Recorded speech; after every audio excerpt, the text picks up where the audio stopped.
අපි බලමුද මෙන්න මේවයි QR code එකක් හදාගන්න ලේසිම විදිය. මේක ඇත්තටම ෆ්‍රී හදාගන්න පුළුවන් iPhone එකකින්. ඒතර ඔයාලට බිස්නස් කාඩ් වලට සාමාන්‍ය ඔයාලා යූස් කරන හැම දෙයකටම මේ QR කෝඩ් යූස් කරන්න පුළුවන්. ඒ QR කෝඩ් එකේ තියෙන වෙනස තමයි ඔයාලගේ contact list එකේ තියෙන මෙන්න මේ වගේ හැමදේම බලන්න පුළුවන්. ඒ කියන්නේ number, email, ඔයාලගේ website එක හැමදේම මේකට දාලා scan කරන්න විතරයි තියෙන්නේ. මේක අනික free. නැත්නම් ඔයාලා site වලින් ගන්න ගියාම ගොඩාක් paid version තියෙනවනේ ගෙවන්න. අවුරුද්දට වගේ. හැබැයි මේක ෆ්‍රී කරගන්න පුළුවන්. ඔයාලට කෙලිම බිස්නස් කාඩ් එකෙන් ස්කෑන් කරාම මෙන්න මේ වගේ හදාගන්න පුළුවන්. අපි එනම් බලමු හදාගන්න විදිය. ඉතින් මුලින්ම ඔයාලා iPhone එකේ මෙන්න මේ වගේ notepad එක මම මේ ටික දාගෙන තිනවා.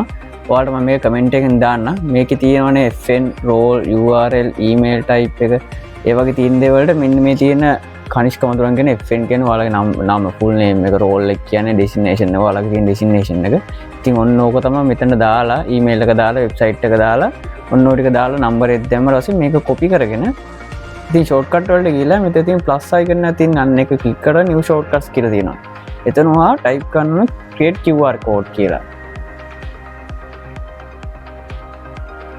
ඒ action එක දුන්නාට පස්සේ ඔන්න ඔතන test කියන තැනට ඔයා ඕක කොපි කරලා paste කරගන්න ඕනේ.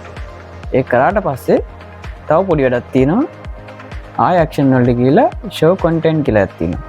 අන්න ඒක ටච් කරන්න තමයි තියෙන්නේ. ඒක ටච් කරලා ඔයාලා යට තියෙන play button එක ඔබන්න විතරයි තියෙන්නේ. එතකොට ඔයාලට මේ වගේ QR code එකක් එනවා. ඉතින් මේක ඔයාලට save කරගන්න පුළුවන්, share කරගන්න පුළුවන්, drive එකට වගේ දාගෙන තියාගන්න පුළුවන්. එතකොට ඔයාලට ඕක ඕන තැනක share කරගන්න පුළුවන්. ඉතින් මේකම අපිට ඔයාලට business card එකට වගේ ගොඩාක් ලේසි වෙනවා. එතකොට card එක දැක ගාම ඔය scan කරගාම ඔයාගේ number set එක ඔක්කොම වැටෙනවා. ඉතින් අතට ආයි type කර ඉන්න ඕනේ නැහැ. call එකක් ගන්න, mail කරන්න, ඒ ඔක්කොම ඔයාලට හදාගන්න පුළුවන්. ඉතින් මෙන්න මේ වගේ ටිප්ස් ටිකක් දැනගන්න ඕන නම් මාව ෆලෝ කරලා තියාගන්න. එහෙනම් like කරලා share කරන්න. ජය වේවා.